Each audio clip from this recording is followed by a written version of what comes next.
And we are recording. All right, Mr. Boobles, kick us off, man. All right, so this week we've got Joe Geske from Germany joining us. Joe is a PST, and thanks, Joe, for agreeing to be on the podcast and coming on. So one of the topics that we wanted to dive into right away, because we just dive right into this, we get feedback like, oh, man, you don't even give us any intro. You just boom, right into it. So that's what I want to do, is just dive right into it. And, sometimes if, we got 3 PSTs in the call, people might look at us and say, hey, you're just fanboys of Scrum. And, every problem can every problem be solved by Scrum? Because it sure seems that like it the way that you're describing. So if somebody were to say that to you, Joe, how would you respond? Well, am I a big fan of Scrum? Yes, I am. Why? Well, I discovered it back in 2005, and I know it works. Right? It helps me help my clients deal with any complex challenge. And I have so many examples where it was really helpful. That's why I am a big fan of it. Am I a fanboy, like someone who's not critical, who's not really looking left and right and considering other ways of tackling complex problems? No, right? So what I usually do is I ask, what's the outcome you try to achieve? Right, and then we work backwards from that and derive the most helpful approach. And but many times it's actually Scrum. Because what's Scrum? It's so lightweight, right? How does it get in the way of helping you achieve your goals? It just puts out very helpful constraints without actually impeding you or taking away your focus from what you're trying to achieve. So many times in what we do, we go ahead with that and just practice Scrum. Mm-hmm. A lot of people say they practice Scrum, and they maybe go through the motions. But, when people say they're doing Scrum, and then when I dig into it, sometimes we don't have the same definition of Scrum. And so how do you handle that when it's 90% of the people doing something Agile out there say they're doing Scrum, but our versions might be different? Well, I like to learn their understanding of Scrum. So at the very beginning, it actually depends. Are they already doing Scrum? Then I ask them how they do Scrum. Many times I learn their understanding of Scrum is a little different from my understanding. Right, so I usually spot some of the problems, some of the things that they're trying to get rid of or change are actually based on their perception of Scrum or how they practice Scrum or how they try to work around a problem they think that's keeping them from doing Scrum, right? And instead of just solving the root cause, right, getting onto the issue, they try to find a workaround, which many times is a kind of a problem because it gets in the way of the underlying principles of Scrum. It's not adding to transparency. It's not helping them inspect, or worst of all, they spend a lot of time on inspecting things, but then they decide not to adapt, not to change anything, not to act upon their inspection, which renders all the efforts before useless, right? So once we have that, I share my perspective of what I think how Scrum would be helpful. Sometimes it is not the best approach, right? Sometimes they might be better off just trying something else, but usually it's so lightweight. There isn't really anything that is anything defined in Scrum that is keeping them from doing what they need to do in order to achieve their goals. So I like that. This is coming back to some common themes that we've been hearing from a lot of guests, don't get wrapped up on the vocabulary, reinforce what's in it for you, what's in it for the business. Why should we care about the outcomes of using a framework like this? And which is really great because I'm in that situation now. So I'm working, I was new to the company, being put with a team and great people. So I want to caveat this. So like, I'm not trying to throw anybody under the bus here. The warning that I was given was they are anti-process, or they're very knee-jerk reaction to process because they feel like process hinders their ability to quickly respond to change. I was like, oh man, that seems really ironic. Like why? But I'm new. I got to just ask, come in with an open and intriguing mindset. Like ask questions. Why are they doing it that way? Don't jump to conclusions, etc. But it's like I just want to jump in there and be like, no, we could do it this way, and life is going to be rainbows and unicorns. It's going to be great and fantastic. But like I haven't built that trust with them yet, and so I'm in that weird like dating period with somebody. We're like, oh, can I hold their hand yet, or whatnot? Yeah. So and what I've been telling myself is I just need to give it some time, start building some trust with some people, start getting some influence, and then start making some recommendations about small experiments. But in particular, and this is the thing that I've been very deliberate about, is don't use the language, right? So I'm not saying, oh, what if we had an iteration, or what if we built an increment and we were able to give it to customers every few days or every few weeks or whatever. It's just like, hey guys, like, what if we give something to a customer every other week? Like, how great would that be, right? And they'd be like, well, no, we don't want to give it to them until it's all done. But like, oh yeah, but what if we could, Like, what if the CEO comes in and says, hey, I haven't seen anything from you guys in 2 months now. And we're like, oh, actually, we've been waiting to give it because you haven't wanted us to give it to the customer yet. But this is ready to go. You want to see it? Like, we could give it to them right now. Just give us the thumbs up and we'll go ahead and push it out to production. And so I'm kind of curious from your two's perspective, how have you two approached those types of situations, or have you found yourself in those types of situations? I'd go first, Joe, because it looks like you're thinking. So I try to reveal instead of tell, right? Like that's, I think, the main thing. But I mean, okay, if that sounds high level, what are you talking about? Rainbows and unicorns. So I might do a simulation. I'd be like, can you just give me an hour? Let me show you something. Working with a client recently, and they were really struggling with the idea of like, we're a support team, tickets are coming in that we need to do stuff, update something in software, we need to do something in your environment. And if we don't take those tickets, we're going to be out of SLA. And so, each person has 60, 70 things on their plate that they're working on. And so instead of saying like, hey, if you just lower your whip and focus on work item age, like good things are going to happen. Your cycle time's going to go down, your throughput's going to happen. Say, hey, there's a simulation out there. Let's just go ahead and walk through it. And we simulated some work coming through like a Kanban board. And we used this tool called Twig from Actionable Agile and walk through it and like reveal different. Jeff. Yeah, I know. Daniel's going to love this. And Daniel Vacante. And revealed like, hey, look at these things that are happening. Does this seem like, like your workflow? Yeah, there's a lot of similarities. Look what happens when we have a lot of whip. Look what happens if we just force it to be less. Eventually, we start seeing these things starting to happen. Yeah, I can see that. I'm like, their light bulb goes on, and then they want to try that experiment. And maybe not everybody, but some do. And when some people do it, it can have this waterfall effect. And I think, you just take advantage of those people that are those early adopters, and you help give them any kind of support that they might need. Maybe give them a little nudge, to go take it a little step further, to share a little bit more. And then you can start to see that buy-in coming in. And once you provide value, I think that's when trust starts to happen.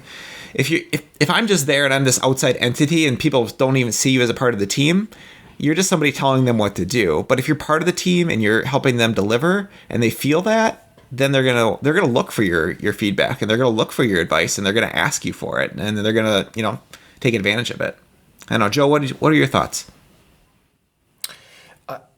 I agree. I start a little earlier at kind of trying to get away from all this technical gobbledygook of like what's a sprint, right? What's an increment? Because usually it's not helpful.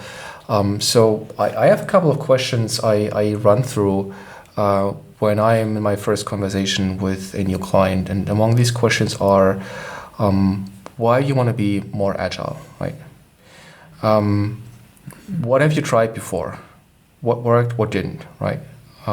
What's your real challenge here? What are you trying to achieve? And maybe most importantly, what's the outcome you're after, right?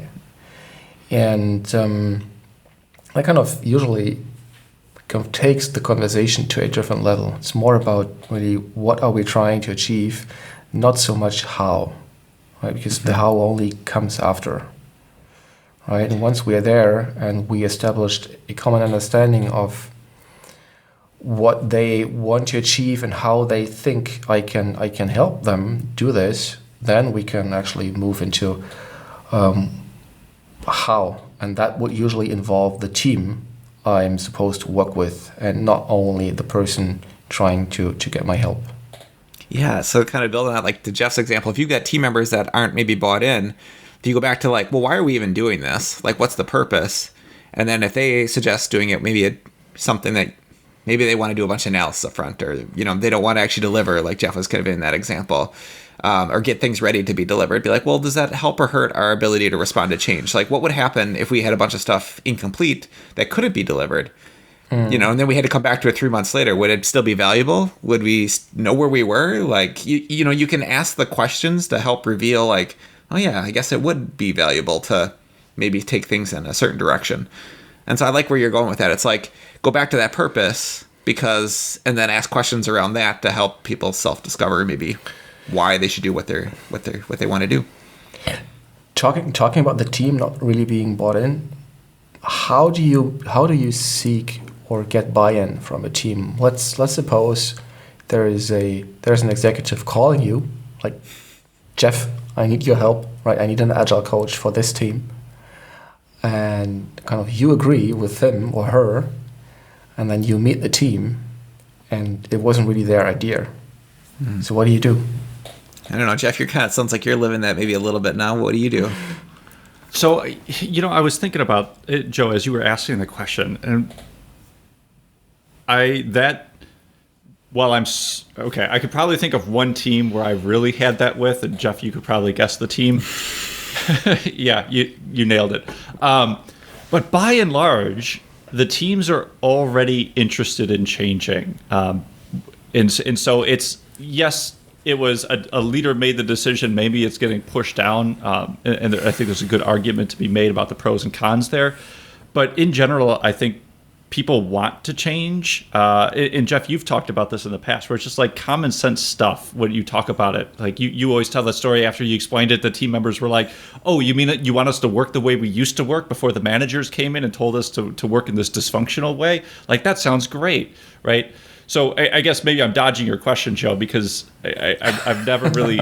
I shouldn't say never. I haven't really been in that situation where the team wasn't already interested. Like, generally, they're open-minded enough to want to get going, with that one exception that I mentioned.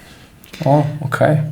Yeah, I don't know. One thing that I've done, Joe, too, is like, I'll go in and not even have any, like, forget everything Agile and Scrum with that team, and maybe even before training, and just be like, you know, what's your ideal way of working? Mm-hmm. Like, if in an ideal world, what would it look like? What would it sound like? What would it feel like? What are the things that are getting in your way right now from working that way? You know, like, when you start talking about those challenges and like, what impact would it make to you, like, personally, if we could work this way? And you start talking about what this really would look like. And then you just say, well, I think we can, you know, like, here's a way I've done this in the past. Seems like you have support from leadership to do it. What's the worst that could happen if we try that? You know, like, you might just like kind of propose it that way and ask people to have an open mind and go from there. So I don't know. What are your thoughts? That's interesting. When you look back at all those conversations which you had, is there number one response which you could distill from the question, what's getting in your way of achieving your goals, when you ask the teams? Because I have a number one answer, I get. What's the number one thing getting in your way of achieving a goal? The goal or whatever they want to do, of working the way they want. I think it's that they feel like they don't have permission to work that way. Like, somebody's holding them back, and it's outside of their control. Okay. I realize I have two number ones. I get as an answer. Just like every stakeholder. Yeah, right. And they're equally important, of course. Yep.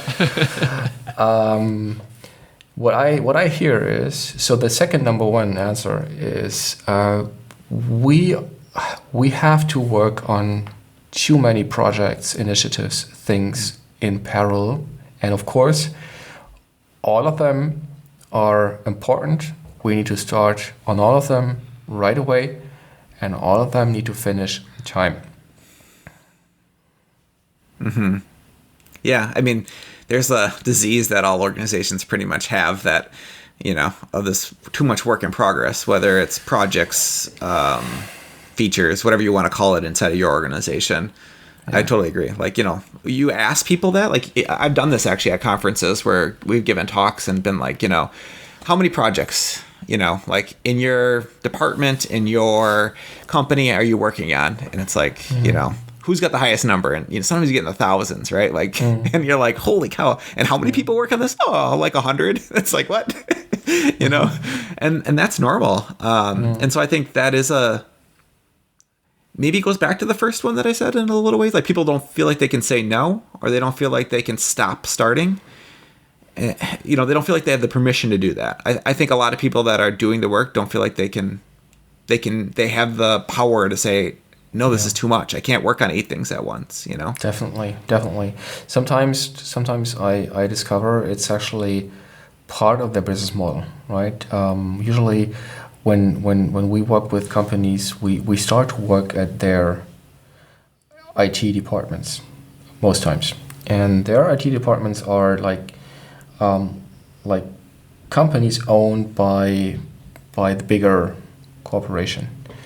But those IT departments, they have a business model which is based on hours billed to their mother company, right? So the more they bill, the more successful they are. And this kind of focus on maximizing outputs and doing as many projects as possible, as much work as possible, it's part of the problem. What I find funny is, and I'm not getting tired telling those people, is that most of the problems they're talking about, which all those things which get in the way of them working in the way they want to work, are things they created themselves. It has not been imposed by the outside, like by government or any other body being able to enforce anything upon this company. Right? So the constraints you complain about, you have put them in place. If you put them in place, I think you have the power to remove them, right? But you need to find the right level where you need to take this problem, right? What I usually see is, for example, a conflict in requirements. So which of the requirements is more important, right? It's usually not. This conversation doesn't take place at the level where there are people who are empowered to make a decision. It's usually being kind of pushed really downwards, as we say to the most junior people, right? So no one's actually kind of owning it. And so their solution to solving this is just starting everything, right? Instead of stop starting and start finishing. So I help them understand this. And then we try to move it upwards. That's my part of my job, mainly as a Scrum Master, working with managers and the organization and helping their Scrum teams be successful for them by understanding how they can change their way of working with Scrum teams, right? By not pushing or not leaving those conflicts to be solved within a Scrum team, but take them back to the stakeholders who created them in the first place. Right. If you have conflicting requirements, it's either your job or you leave it to the product owner, right? And then you accept the product owner's decision on that. Yeah. So speaking of which, so 2 things I wanted to quick comment on inside of there. Whenever I do the product owner course, there's this like little teaching segment that I kind of shove in there. But it basically was a ripoff of Don Reinerstein's, gosh, I always butcher that guy's last name, but doing 4 initiatives all at the same time versus focusing on one initiative, getting it done, and then moving on to the next one. And really all that's visualizing in that scenario is the cost of delay that you're incurring to the organization, and just really simply showing version A, version B, and the numbers always work out. You could either be the organization that loses $48 million this year because of cost of delay, or you could be the organization that gets $18 million this year. And literally the only thing you did differently was you focused on doing one thing at a time before you moved on to the next one, right? And so then I couple that later on in the training with letter writers incorporated scenario, right? Where you just have them write the alphabet all lowercase, then all uppercase, then you alternate between upper and lower, right? I have this big spiel that I say kind of have some fun with it.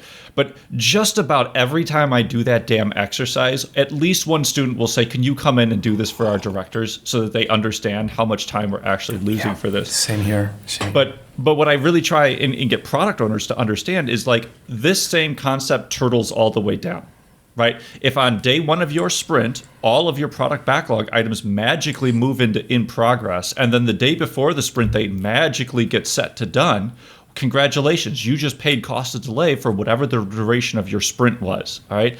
So part of the reason I say that is because of what we've been talking about, that feeling of disempowerment, right? Like, oftentimes, and not to beat the product owners up here, but oftentimes it's the product owner also having that same mindset of all of this stuff is really important, guys. I need you to understand that, all right? We need to get this to our customers this sprint. And so why don't you just go ahead and work on everything all at the same time, right? There's that downward pressure. And I shouldn't even say downward because product owners, everybody's the same class citizen in Scrum, right? There is no second class citizen. But a little bit of a ramble here, but what I'm trying to get everybody to understand, in particular the product owner course, is you do own this stuff, right? You should feel empowered, and if you're not, screw it. Act like you're empowered, right? Make that decision. Okay, worst case scenario, what happens? You get fired. And it's really easy for Jeff, the professional Scrum trainer, to say that because it's not my ass on the line, right? But like, I would feel like if I was back when I was a manager, if I had a team member who was stepping up and owning things like it was their own and making decisions like it was their butt on the line, like I don't think I would get mad at that person. Like maybe there would be some coaching and guidance, or maybe I would be asking some curious questions, but I don't think there's like anything really negative that would come out of that situation. So, sorry, I just rambled a bit. What do you think, Joe? But that's you, right? I've seen different people react totally differently, and I've even been in the position of taking their heat instead of the team, and I've been even in a position where I was fired instead of someone on my team getting fired, which was fine because I'm self-employed anyway, so that's part of the job. I get the same reactions you get from the game you just described. I play a kind of similar game where I have just participants have write their names, right, in two different ways. One is character by character, and then name by name, and then we compare the differences. And then I tell them, imagine those weren't names you've just been writing, but those were projects. And this is what I get. Like 10 seconds of total silence. And then someone reacts, oh my God. And then I get exactly what you get, right? Can you tell this? Can you play this game with our directors? I say, yes, of course. I'm curious, what do you say? What is your response to that? I say, yes, of course, right? But they want to play this game, right? That's part of the problem I see. Guys, we need to be more agile. That's what usually comes from executive level. And what kind of carries with that is you need to get more agile, right? So they think agile is like a tactical or operational level, flight level one thing, but certainly nothing on a C level or on a strategical level. But that's where you can start just kind of putting out focus, right? If you start on a strategical level, these are the initiatives, the few selected initiatives we're going to focus on, probably by running them through a series of experiments. That would be awesome. Right? You would cascade this focus, even kind of create more focus on the operational level underneath. I have yet to see a company do this. I usually, we work on all the levels, but usually we are not invited to help the executive level of kind of, think about how they can create more focus in the first place on the strategic level before we even talk about all the underlying problems that are created on the operational level just by not having a focus on the strategic levels. I have this story to echo what you're saying there. So it wasn't too long ago I had this client, and luckily it was a software company, and everybody went through training. Everybody like bought in on this change, or was going to be a part of it. Everyone from sales to marketing to the developers to the leadership, all the way up to the owner and president of the company. And I had this CEO make this comment a few months in. She's like, I thought this was going to be a change for everybody else, and I was going to get to continue to do what I do, but this change has been bigger for me than it has been for anyone else. And like I just didn't know this was going to happen, like it was just a total mind shift for me. And I mean, it was really validating for me to hear that, because it's like, I kind of knew that going in, like this is going to be a major change for the leadership of the organization, probably way more than the people doing the work. And it was awesome to hear her say that. So I think when you've made a big impact and, people really have made that shift in their head of working in a different way, it's going to cascade everywhere in the organization. And, most people that do the work try to work the way that we teach. Like they really want to work that way. They want to focus. They want to get stuff done. They want to feel a sense of accomplishment.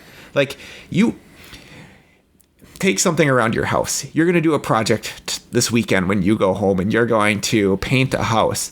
You're not going to be happy with yourself if you painted one wall. If you just got the one wall done, but you still have the painter's tape up. If you just painted everything, but you didn't paint it, like you're not going to be happy. You feel that sense of accomplishment. But if you do the whole entire room, you're going to feel like, hey, I got that done. And maybe you want to get the whole house done at some point, but you got one room done. You can feel accomplished by that. Like there's something that you did. You're going to feel a sense of value from that. And I think the people doing the work want to feel that too. And so it's not that big of a leap when we're talking about this frequent delivery, and learning as we go and getting values, out to the market quickly. It's not a big leap for them, but it is a big leap for somebody who wants constant predictability, exactly know what's going to happen at a certain point in time. Sure. And we can't maybe give that to them all the time, I've got a confession to make. We boast ourselves for practicing what we preach. But I'm struggling with focus a lot. Right, and the simplest example is I'm reading too many books in parallel. Right, the problem isn't really that I take a long time to finish each of these books. That's not the problem, because I enjoy reading. The problem is I don't know what I read a couple of pages before in a book, which I pick up like as the fifth book. Right, I'm reading in parallel. So I'm trying really. I'm struggling with that, with focus in personal life as even our company, even though we are really small. So while I have little like patience for all the clients we try to help who struggle with focus, I can totally sympathize with them and their struggles. And your example is perfect, right? Right. Whenever I have a chance, and I see, okay, I do this like as you just explained, room by room, versus starting all the rooms in parallel, not leaving any space to have a comfortable living in the meantime. By the way, I do that. Sometimes it's not the right approach, right? Sometimes you are a bit faster if you just do things the go all the way by just doing them sequentially, which is also but a good thing to remember, that Agile or Scrum or getting things done or stop starting is not always the best approach. It really depends on the problem you're trying to solve. So it's funny you bring up the book thing, because that's, so I mentioned the four things all at the same time. I actually start out the conversation talking about books, right? So, and I won't go into all of it, but like I used to travel quite a bit for my job, whether it was driving to and from a client where I was in my car for 3 hours a day, or teaching with responsive advisors where I was in a damn plane for an ungodly amount of time, basically every other day, which was okay. I shouldn't paint it too cynically there. But anyway, I listen to a lot of audiobooks. I like reading books. And so I'll always start out with that. And then I'll say, all right, so let's imagine it's Christmas morning. You're walking down the stairs and there's 4 brand new books sitting underneath the Christmas tree, right? They're all equally as exciting to you and they're all the same size. How do you go about reading them? Do you open up book number 1, read a few paragraphs, and then jump over to book number 2, and maybe you'll read a page, and then you go into book 3, and then maybe you'll read 1 chapter, and then maybe, like, most people know, right? It's 1 book at a time.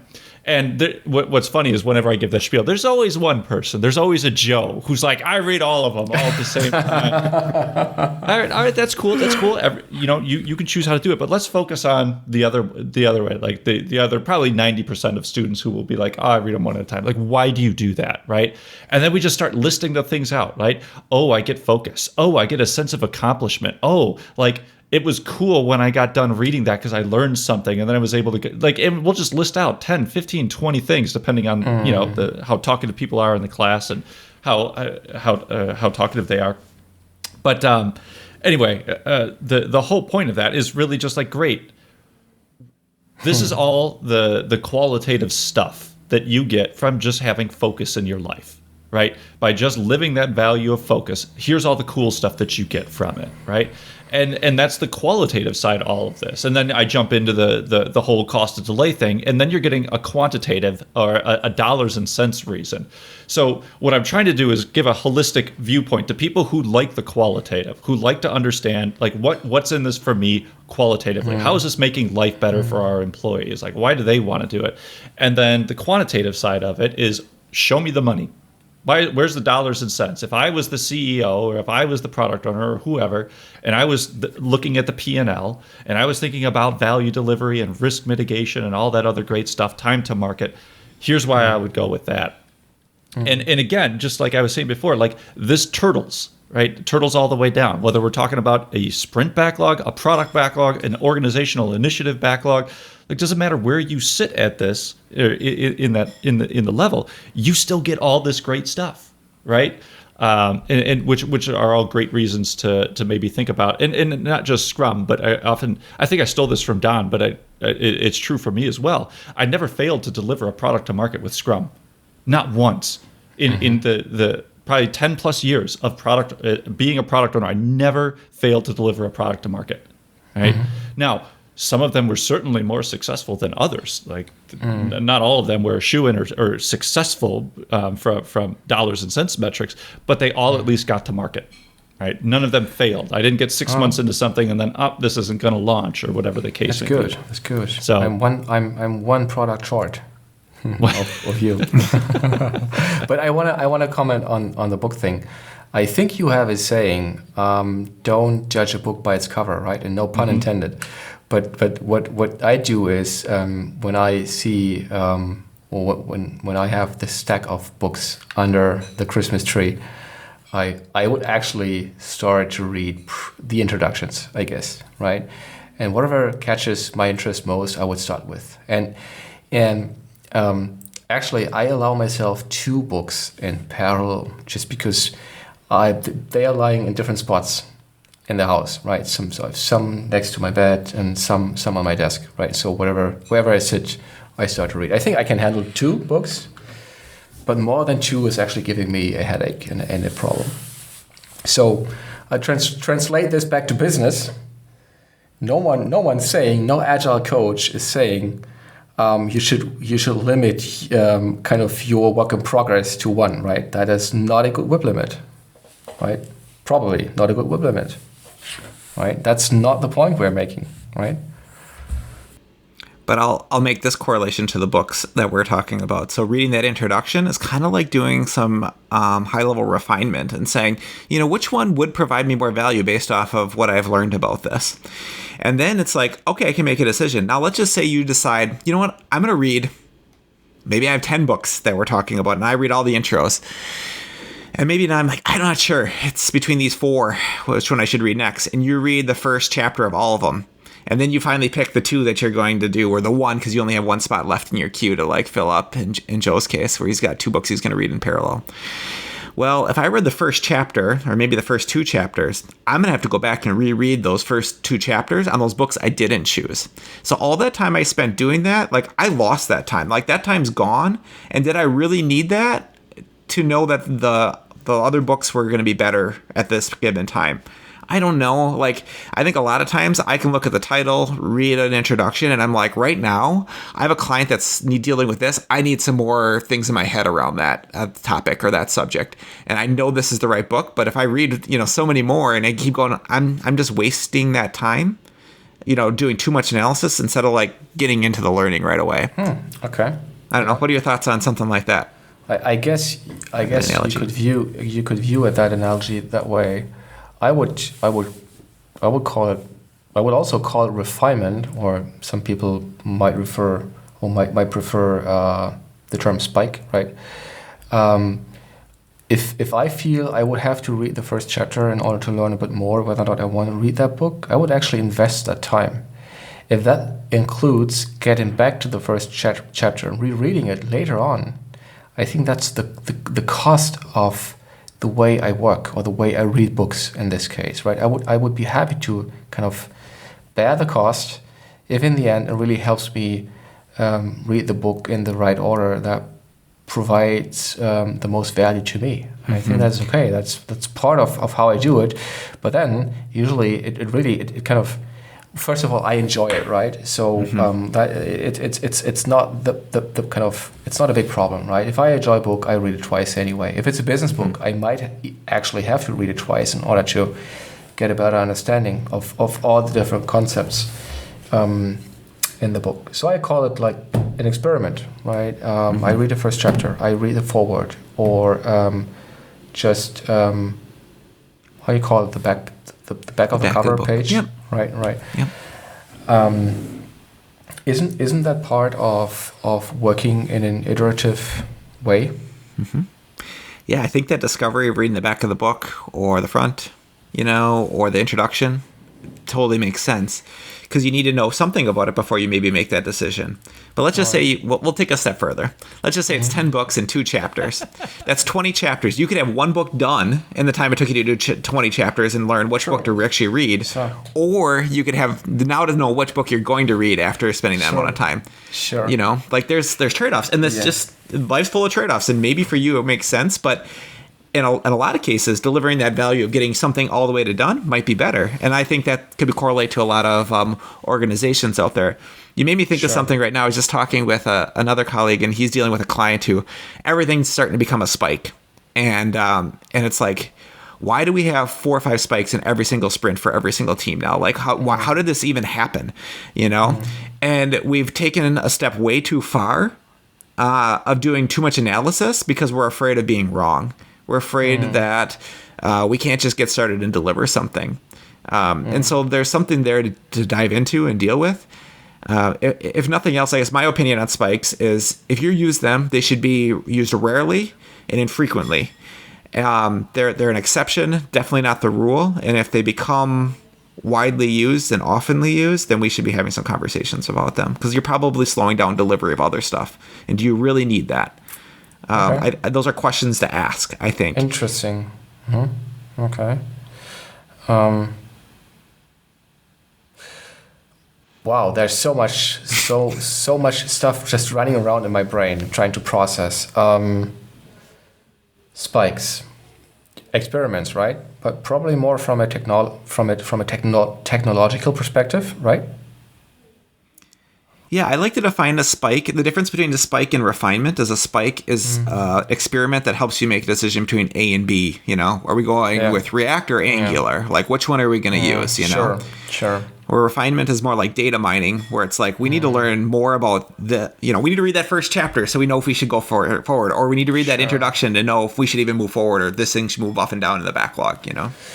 I think I know what you mean. I think there's an underlying desire of coming up with a perfect solution, right? And because we don't know enough, we do these spikes. And I think to some extent this is okay when it kind of gets a little overwhelming and taking too much time off the sprint. It might get a problem.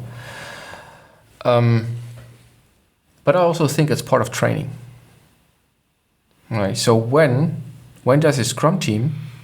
I know we're shifting, we're changing topics here, like really real fast. But anyway, when does a Scrum team have the time to do training to get better at some technology or some parts of a product? And I think just making a conscientious choice in taking time from whatever capacity you have in your sprint and call this training time, like any good sports team would do between their matches, or like any fast responder teams would do, like a SWAT team, right? Then take this time, call it a spike. I don't care, right? Just learn more about what you can do, what you need to learn, and that's going to be helpful for your objective. Mm-hmm. So not everything a team does in a sprint needs to be part of their sprint goal. So not all the work in a sprint backlog,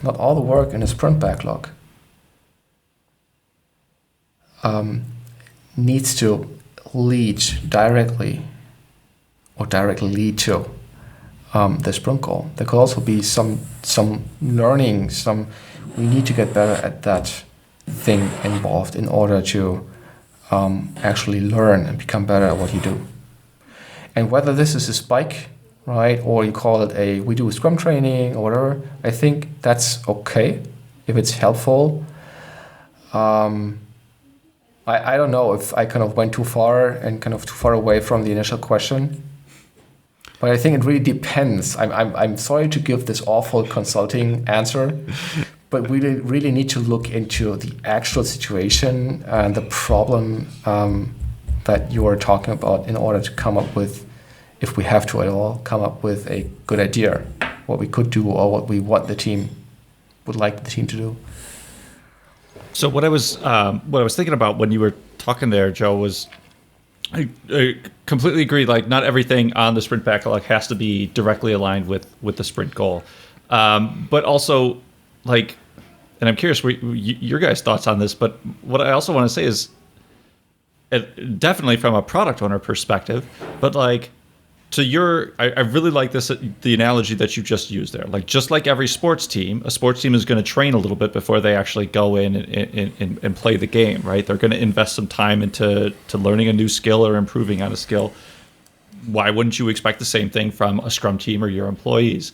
But I don't give a damn if that's on the sprint backlog or not. Like, I don't care. The sprint backlog is not a time tracking tool. It's simply a plan of how the team is going to meet the sprint goal and deliver the increment. So if they're going to be doing work that isn't contributing to the sprint goal or creating an increment, if they're just going and learning, well, cool. They're just going to go and learn, and we're going to get less things done this sprint, and Sure. Who cares?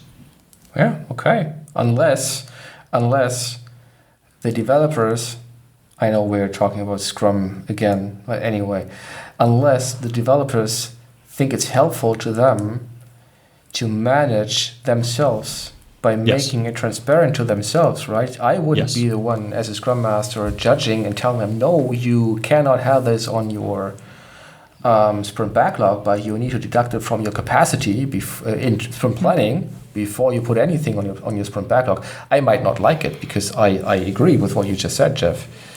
But if they think it makes sense to them by making it transparent, okay, be my guest. I'm happy to support them.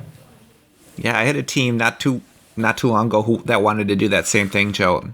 And so what we decided, and I kind of came up with this, is, it's not really its own PBI. It's just other stuff we need to do to, like, sharpen the blade, to get better. And we want to make sure that as a team we're transparent of who's doing what, when, and what days and stuff like that. Because learning is a first-class citizen in Scrum. And so they just put an other stuff PBI out there, and it was something that was just on the board. They'd have tasks that people were going to do, and they would just add to it as they needed to. But like the product owner didn't care about it, or it was kind of like it was really all on the developers to kind of manage that. And I really thought that was kind of a nice way to handle it, if they wanted to do it that way. I don't know. What's your thoughts on that? I see you thinking. Yeah. I guess I have to say it depends again. There's one thing I take a hard stance on, which is if I see something like meeting XYZ as an item on a sprint backlog, just to tell everyone we can't do work on the increment because we have to go to a meeting, that's where I usually kind of clear my throat and ask if that's really what they want to do, because that is clearly, if that is not a meeting related to their work on the sprint goal, that's bad enough. But that's really where I ask, is that really what you want to do, or is that something you just want to kind of account for when you talk about your capacity that you can contribute to this sprint and the sprint goal? Because neither the product backlog nor the sprint backlog really is a list for all the stuff you have to deal with, right? But whenever it's related to the product, like training, I think it should be. I like to see it on the product backlog. Why, by the way? Because I want to focus. I want to help the developers focus, right? If they feel like we do this training because it really helps us getting better at delivering the product and thus increase product value, let's make it transparent on the product backlog. Mm-hmm. But if it's like, we have to go to this meeting in order to learn about company regulation 1, 2, 3, likely no. Mm-hmm. It's like, it's not the activity that we so much care about. It's like, what's the learning or the outcome we're going to get out of that? So you made me think of a couple examples like this team had. It was like, investigate this new testing harness for automated testing. Research library A, because it might be something we need to do. The current one's going out of support in the future. Might be something like look into specification by example, because I think this might take our testing to a whole nother level. And so like somebody would take that task and then like figure that out, and then they'd bring it back to the team, and that would be the learning that you would get from it. It's not, meet with this manager, meet with this other group, have coffee with this person. I don't know, things like that. So I love the flexibility in the framework, and I like how nerdy we've gotten with some of this stuff already. But like, if you two were on the Scrum team that I was on and I was the product owner, I'd tell you to go pound sand. Like, that shit is not going on my product backlog, right? If you want to put it on your sprint backlog and the team wants to own it, I don't care. That's your domain. But the product backlog, no, I don't want to see that crap on my product backlog. Please. I want to see stuff that is going to customers, stuff that is making me filthy rich as the product owner, right? Or really us filthy rich. But I'd like to have that mindset of, this is my money and I'm trying to maximize it. Oh man, I'd like to have you as our product owner. Mm-hmm. And then I would have the conversation. Would like to have me as, I know, a humble guy. What can I say? Too bad there's only one Jeff Molesky out there, But then, Jeff, I would have that conversation with you if I'm a developer on your team and you're the product owner, and I'd be like, hey, we can do 1, 2, 3, 4, 5 this sprint, or we can do 1, 2, 3, 4. And I know you have these items coming down your backlog that are important to you in the next couple of months. If we do some time to do some learning here, I think we'll actually be able to tackle those. If we don't spend some time in the next couple of sprints, we're probably not going to be able to deliver that. And I would probably be like, do you think now is a good time to not do 5 and do a little bit more learning? I think it is. And I would make my case. And if you say no, we need to get 1 through 5 done, because if we don't, there's this other impact that happens, then maybe we take a little break on that learning. But knowing that there's trade-offs that are happening, and I think that one of the things that I'm always very conscious with teams about is we want to do a little bit of everything all the time. We don't want to save all the design for later. We don't want to save all the learning for later. That's how we get into a design sprint. That's how we get into a learning sprint or a hackathon sprint, where we spend 2 weeks or a month trying to learn something and we don't deliver anything. And so that's not good for you as a product owner. It's not good for us as developers either. And so how do we find that right balance? And I think, it's a conversation about trade-offs, and and what are we optimizing for, and what's best in the long run. And I think if we're all on that same page and trying to get towards the same goal, we can have a great conversation about that. And so that's what go ahead. What would you say if you were the product owner in that case, if I kind of brought that up? I feel like you hit the nail on the head in what you just said. I expect to be doing a little bit of all of this stuff all the time. So I've always been a fan of, I expect that the developers are taking time and learning stuff every sprint. I expect that is just baked into the cake, right? So if we've got a typical throughput with things, well, that's assuming that they are taking time and learning new stuff. Like it's already part of the process. We don't need to necessarily even have this conversation, and that's just. I wanted to say good management, but that's not the right words. I'll use Joe's. It's being a good steward. Yeah. Well. Oh yeah. But I guess where I was going with that is, yes, I agree with Jeff, what you were just saying, and with what Joe was saying with a good sports team. They're going to do the things that they have to do to maintain themselves, right? Like, I expect the same thing from professionals who happen to be developers, and they expect certain things from a professional who happens to be a product owner. What do you think, Joe? Well, maybe we should talk about the state of Agile in the US versus what I can kind of judge a little is Germany, because maybe it's different. Because in Germany, I think it's not like a given that people get the time to learn how to get better, or the time to learn how to do what they're supposed to do. I see many teams complain about we don't get the time, right? No one's kind of allowing us to take the time in order to learn how to do this in any other way than we know.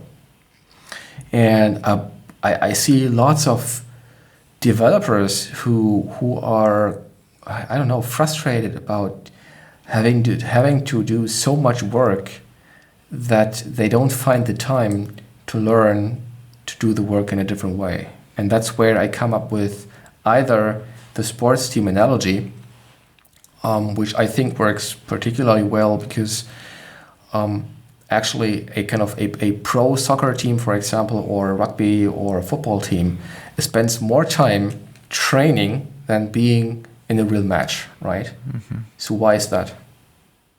Is that because it takes that amount of training in order to win a match against like an opponent which puts in the same effort?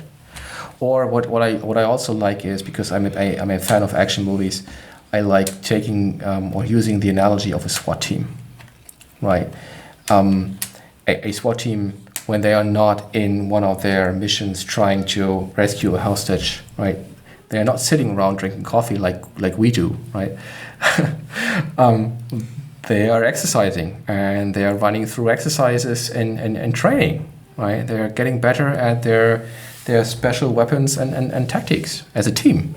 So I tell all the developers, it's up to you. I mean, you are in sprint planning, and you're talking about your forecast, right? What do you think you can get done in order to achieve the sprint goal? Keep in mind the time you want to work on yourselves, your capabilities, your skills, you as a team, or whatever you think you need to do in order to help achieve those goals. Take that time, mm-hmm. But take it in a respectful way, which means respectful to the product owner and their accountability, respectful to your customers and stakeholders and their goals, right? And have that conversation, because if you have that conversation, you make it transparent, and you can help just creating a common understanding of what you need as people and as a team in order to do your best job possible. And that is not a given, at least not with the teams we work with or the students we have in our PSM or other Scrum courses. It usually creates or it takes a bit of time in those courses to talk about to what extent developers are actually allowed to make that decision on themselves by themselves. Yeah. So U.S. is no different than Germany, Joe. Like, there is no Slack ferry out there. No one's going to give you this time. Like, you need to take it, Like, and sorry. I wasn't assuming. I didn't think that you were having an easier time. I thought that Agile might be a bit more advanced in the US than. I think every organization's different, and there are different spots. I would say some are more proactive in that sense, and some aren't. But the ones that aren't, like, you have to do something about it. Like, that's the only way it's going to get better. Like, you have to build that in, just like you were saying. And if you need help justifying it, I know. I love this analogy. Like, the first time you take a hard line drive in baseball, and you're the, shortstop or, third baseman, do you want it to be in the World Series, or do you want it to be in practice where I get to do this 1,000 times and nail that catch and then throw that person out at first? Like, I want it to be not in the World Series. I want it to be in practice. I want to drill that. I want to be good at that, and then I'll do it in the World Series, because at that point it's commonplace. And I think teams need that opportunity to learn and practice just the same way that you're talking about there. So if we don't make time for that, there's a long-term sacrifice. Like, you're not going to be prepared for the future to deliver value. And that's what organizations care about. They should care about long-term value. And I think that's a pretty easy, I shouldn't say it's an easy conversation, but like, you're aligned on the same values if you have that conversation with any leader in an organization. They want long-term value. Sure, but they need help in kind of making up their minds what's more important than the other items they have on their list, right?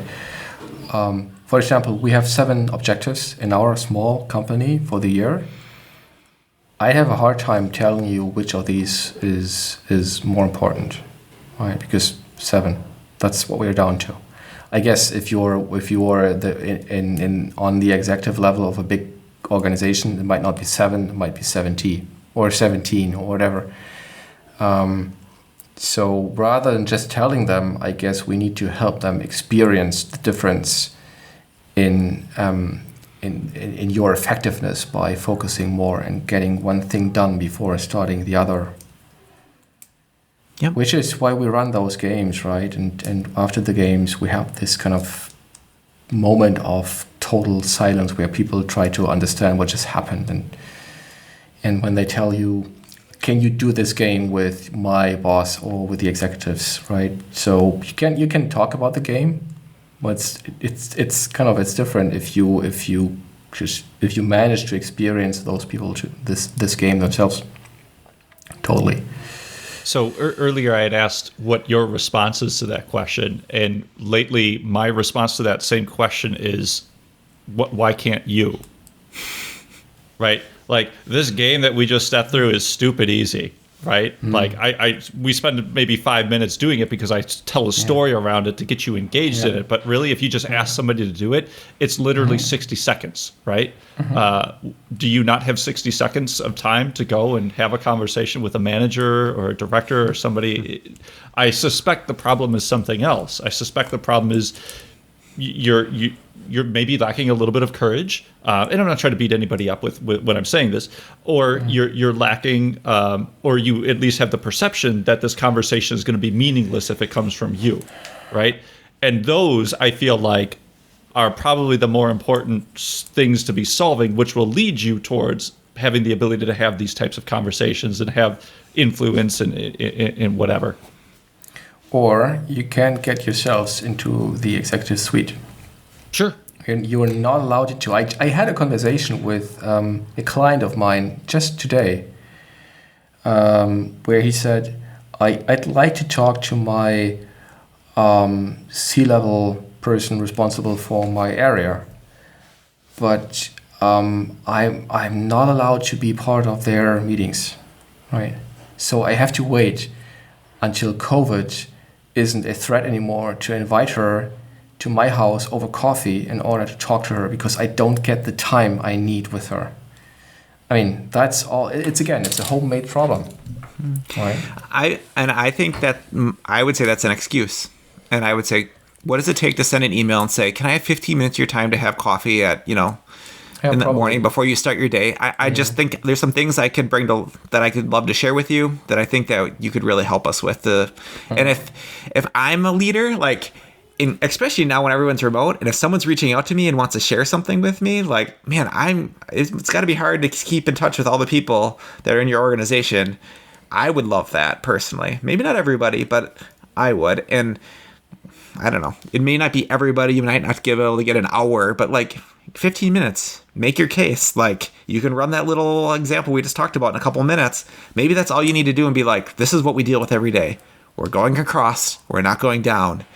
I have some ideas of how we can make this change. Yeah. You want to talk about this further, and then you leave them with that. Like. Yeah.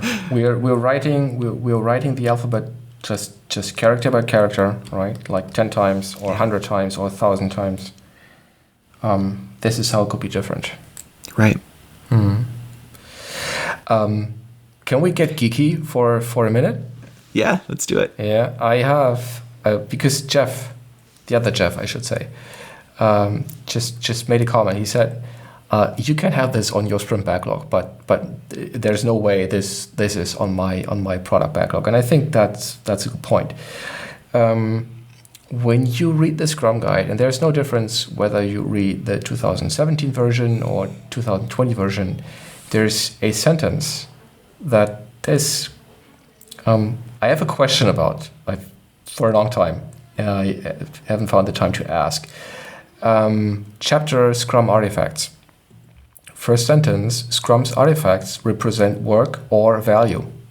My question is that an exclusive or? Is that an XOR? And should at least the product backlog only represent value and not work? Because I have a strong opinion about that.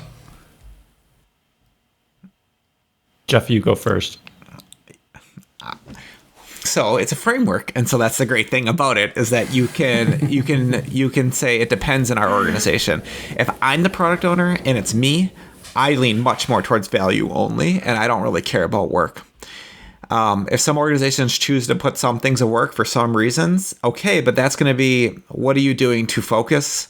What are you doing to aligning around value delivery and not really being are you getting too focused on outputs and activities and not so much focused on outcomes? So I'll tell a little story. I'm working right now with a small startup, and everything we do, everything we have in a product backlog is an experiment with a hypothesis, with a time-bound metric and a metric that we're trying to achieve. Like increase sales by 20% by, in the next 3 months. Deliver this capability within 2 weeks to increase customer satisfaction by 10%. Like, it's like, those are the things we're putting in there. And then the teams is like, okay, I think if I do this, we could help this. If I do this, we could do this. And we run little experiments off of that. And everything cascades off to an outcome that we're trying to achieve. So I prefer that method whenever possible. I know it's a long journey to get there maybe for some teams, but I think that's a much more liberating way of working, and it gives people the freedom that they're looking for in the workplace. Like, I really, really believe that people do not want to work at a feature factory where they're just one feature after another and they have no view into the value they're providing to their customers. I really think people want to provide value, and they want the freedom to pick and choose and trying to determine what the most valuable thing is to do once they have that alignment on where they're going. I kind of went off on a little bit of a rant there, Jeff, but I'm interested in what your thoughts are. So again, this is nerdy shit right now, but like, if you look at those accountabilities in the Scrum Guide, there's 2 sentences that are almost identical. And the only reason I really know this, I haven't committed it all to memory, but it's because it's part of the game I do with the students. And it's when you look at the accountability of the developers, it is basically create the increment, a usable increment. That is their accountability. And if you look at the accountability of the Scrum team, it's to create a usable and valuable increment every sprint. And then if you look at the accountability of the product owner, it's to maximize value, right? So essentially, all they did was or I shouldn't say all they did, the accountability of the Scrum team is a usable and valuable, right? Like, it's a combination of the value from the product owner and the usable from the developers, right? If we think like who owns what artifact, the product owner owns the product backlog, which is value, and the developers own the sprint backlog, which is usable, right? They figure out the what and the how. So that's why I say from my position on my product backlog, I don't want to see that crap on there, right? Like I just want to see value because that's my accountability and that's the perspective that I'm coming into the organization with. That being said, I'm not hard and fast on that. I've lost that battle numerous times with teams. At the end of the day, who really cares? But that's kind of my mindset, how I typically approach the conversation. So I want to go back to what we said before, Jeff, because you made me think of this. So if we think of the things that Joe and I were talking about on the sprint backlog that you want in your product backlog because they're not valuable, and especially from a product standpoint, but they are usable. So when I talked about a testing harness, which framework we're going to use, looking into specification by example, those are usable things that we could use to make our increment better. Going to a meeting with a manager, doing a performance review, learning, whatever, those things, those meetings that we're talking about, are they usable for the increment? Probably not, right? They're more activity things that you're going to do for some other reason. And so I like that as a litmus test. Like, should it be on our sprint backlog? Is it usable? Is it something we're going to use as a team? Then yeah, it could be on our sprint backlog. I like it. I just like, sorry, I was kind of chuckling at Joe's face because Joe is a very animate person. When he's thinking, you can see it, right? And that's what I was chuckling at. So yeah, I was thinking about when we do Scrum, we don't focus all our energies on just creating the increment, right? We also do a lot of discovery. I think that's what Jeff was talking about, running experiments. And not every experiment has to be part of the increment in the end. Parts of the outcome of an experiment is learning, and whether or not, as a result of that learning, you change the increment. That's a completely different question. So of course, we have our sprint goal. We always create an increment, but apart from that, we also spend some time discovering things that we aren't sure whether or not they should be part of the increment at all. Sometimes there are experiments which you can run a lot faster and learn more by not producing that increment and then delivering that increment to a user. But there are other forms of running those experiments with the user, for example, it could be a role play with a selected group of users, for example, for a process, right? If your product kind of includes a process, and through this role play, you want to learn how users actually perceive some parts of what you intend to deliver later, right? That would not be part of the increment which we would deliver, which could be a software, right, in order to kind of automate this process. So I think not just bringing this back to the conversation we had, not everything on a product backlog has to go onto the increment, but there's also a lot of discovery. And I think as a product owner, you want to have a say in whether or not you want to do this right now because you feel this is helping you learn the most, how to optimize the product. What do you think, Jeff? So, in my opinion, I'm going to go back to our sports team analogy, Joe. So, let's say we're a professional rugby team or soccer team, and the other Jeff's the owner of this team, right? And he says, well, I want you to do a game every single day. And if we do a game every single day, we're not going to be able to lift weights, stretch, the result of that is going to be people are going to get injured and hurt, and the product on the field is going to get worse. And so the number of seats you're going to be able to sell are going to be less. The value for those seats are going to go down. Mm-hmm. And if we have that conversation about your long-term value is going to be less because of getting short-term value, then I think that's a conversation to have and to push back on. And as a developer, that's why I guess there's unions in most professional sports, is they say, no, we're only agreeing to doing this in our contract, this many number of games. And there's certain things you don't have a say in, we need so many days off. We need time to recover. We need time to, for a development team to learn. Those are things that just need to be built in because you don't get a choice on that, Mr. Owner. This is for your own good. For us to be long-term viable, good employees and professionals in our field, we need to put this time in to do these things. And so I don't know that somebody gets a choice on some of that stuff. Like, I think maybe there's a level, like there's probably a gauge where you can spend a little bit more or less on sprints, but there's at least something that needs to happen all the time.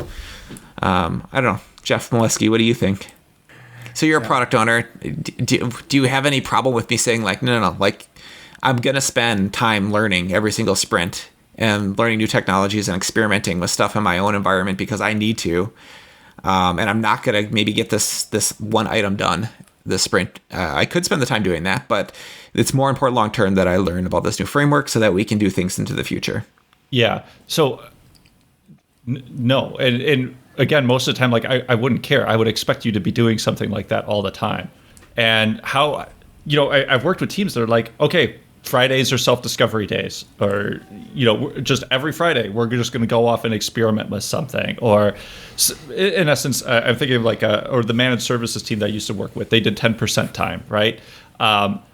We just had an agreement. How are they going to handle that? Just so I know, great. And everybody's a professional, right? If the sky comes crashing down, well, today's self-discovery day isn't exactly a great response to that. Yeah, guys, I get it, but the production server's down. Could we maybe fix that?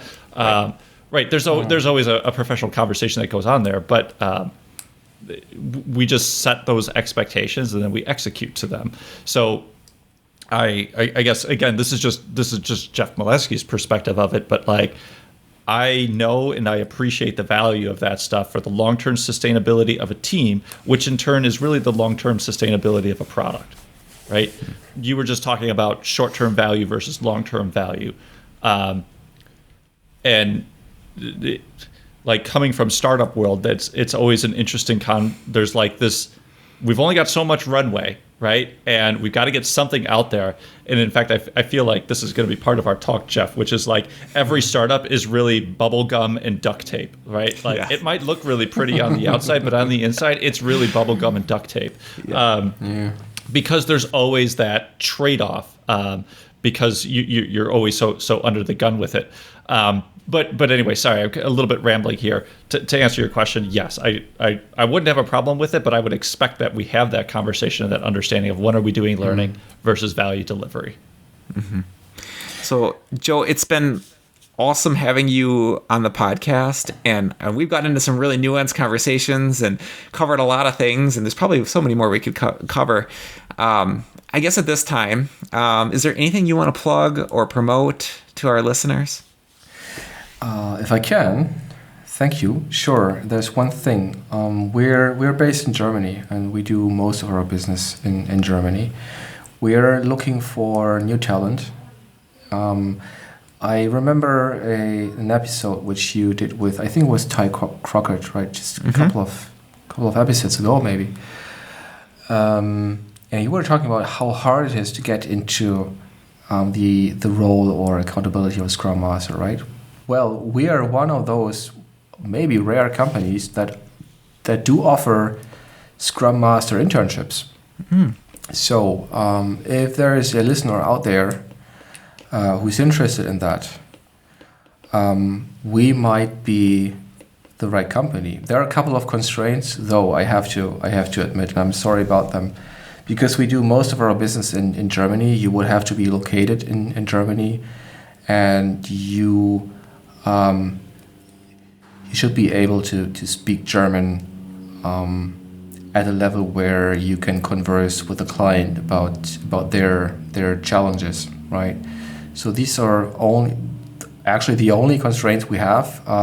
If you're interested in Scrum, learning more, if you're willing to put in some effort in learning, we might be the right place. We have successfully turned internships into full-time Scrum Master positions in the past. So if you are interested in that, just Google us, Amazing Outcomes.